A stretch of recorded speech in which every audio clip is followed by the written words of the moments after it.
করে বা এ ধরনের কিছু, যেখানে স্ত্রী স্বামীর কাছে আছে কিন্তু তার বাবা মা ওর সাথে আছেন, আর বাবা মা স্ত্রীর প্রতি অত্যাচারী এবং তাকে এটা সহ্য করতে হয়, আর স্বামীটি বলে আমি কিছুই করতে পারবো না, তারা আমার বাবা মা, তুমি আমাকে কি করতে বলো।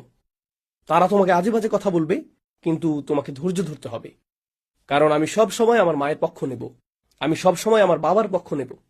এখানে যা ঘটেছে, এখানে দুটি সীমারেখা অতিক্রম করা হয়েছে।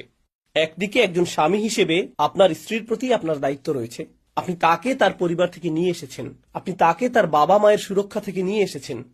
তার একজন ওয়ালি ছিল, তার একজন বাবা ছিল, আর তার দায়িত্ব ছিল এটা নিশ্চিত করা যে সে যেন সুখী নিরাপদ থাকে, তাকে যেন অপমানিত বা লাঞ্ছিত করা না হয়, তাকে সব ধরনের নির্যাতন, শারীরিক, মানসিক, আধ্যাত্মিক সব ধরনের নির্যাতন থেকে রক্ষা করা, সেটা ছিল তার বাবার ভূমিকা। আর যখন আপনি সেই নিকাহনামায় স্বাক্ষর করলেন এবং যখন আপনি কবুল বলেছিলেন, তখন সেই সমস্ত দায়িত্ব আপনার কাছে স্থানান্তরিত হয়েছিল।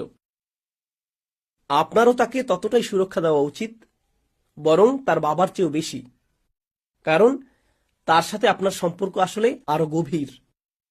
সে এমনকি আপনার সন্তানদের মা। এখানে দায়িত্ব আরো বেশি।